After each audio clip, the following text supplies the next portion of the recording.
it's more important to have clear skin. Yes. That's very important. So you have a lot of treatments for acne also. Yes, we have a lot of treatments for freckles, for acne and everything. So when you have acne, I treat it like, hardcore dermatologist. We look into the diet habits, we are looking into your hormonal issues, and then we treat it for it, so that you have a near complete resolution of the acne treatment. Because if you don't treat acne, you're going to get acne all your life, you're going to get acne scars, and that works against your confidence.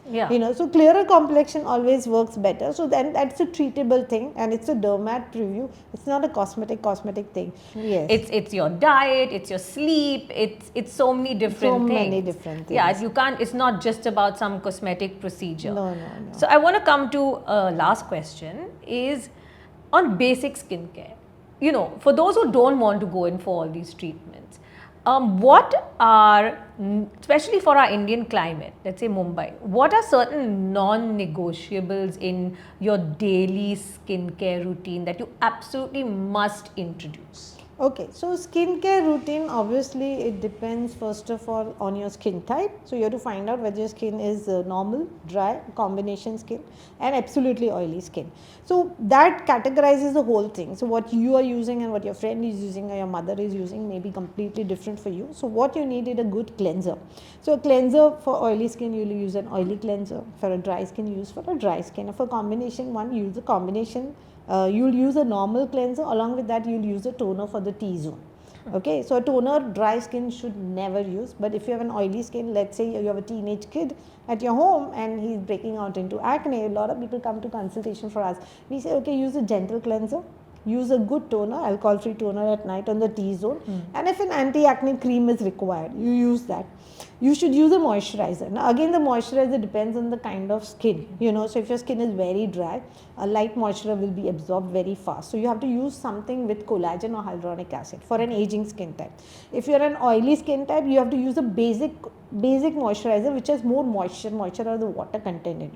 If it's a combination skin, again you can use that, and there are many moisturizers for sensitive skin type also. So if your skin is sensitive, you come to know, okay, this is good. So in a Bombay weather, already there's a lot of humidity. So if you use a very thick moisturizer, let's say like Nivea or something, it's going to clog you completely. But the same person goes to Switzerland, you'll end up using Nivea, because the weather makes a whole lot of difference. Your basic skin type makes a lot of difference. So you have to use a good cleanser, you have to use a good moisturizer, you have to use a good sunscreen.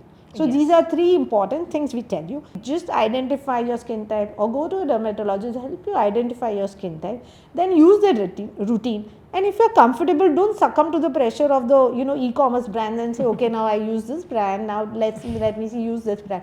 You are comfortable with the brand, which is like by a proper pharma industry, where they have spent a lot of money into the research and all. So if you see certain brands like Cetaphil, CeraVe and all, they have spent a lot of money on research. Something new has come up. We don't know what research has happened. It's just marketed well. You have good product. You are comfortable. Carry them with you wherever you're going in the world. So your skin will get used to it, and they will not break out. You will not have breakouts. And as you grow with every decade, you keep on adding the additives. You have pigmentation, you'll add niacinamide. You want a glow, you'll add vitamin C. Now you want it's aging, you'll add collagen, hyaluronic acid. So these are additives. So basic skincare will remain the same. I would always tell everyone, carry. You're comfortable with that sunscreen. You're liking that sunscreen. What go ahead SPF with it. should it be? So at least 50 SPF is required. Yeah, because what happens is, you have to understand sunscreen, whatever you apply doesn't go completely into your skin. Only 40-50% will work, because it's a chemical reaction and there's a physical block. You have to apply 20 minutes before you go out in the sun, and you have to apply it nicely and apply it every 3 to 4 hours. So a sunscreen is very, very essential, because first of all, when you use a sunscreen, you're not going to get pigmented. You're not going to lose you'll not wrinkle faster, because you'll not lose the hydration, and it protects your skin. So it's antioxidant also. Yeah. Okay, so sunscreen is one of the most important things, and as you said, it depends on whether you have dry skin or whether you have oily skin, but the usual, cleanser, toner, moisturizer, sunscreen being extremely important, and as you age, creams with collagen and hyaluronic acid. Niacinamide. So everybody is buying all these Yeah. things on products. So they come with a whole lot of things and say, Doc, we bought all these things. Now what do we do about that? So you have pigmentation issues. You're getting the freckles, your pigmentation due to acne and everything. You can add niacinamide and vitamin C in the morning. And usually collagen and hyaluronic acid, we tell them to apply in the evening because they're heavier. So you just apply Yeah. them and go off to sleep. That's why they're the night cream or the sleep mask and Okay. everything we do that way.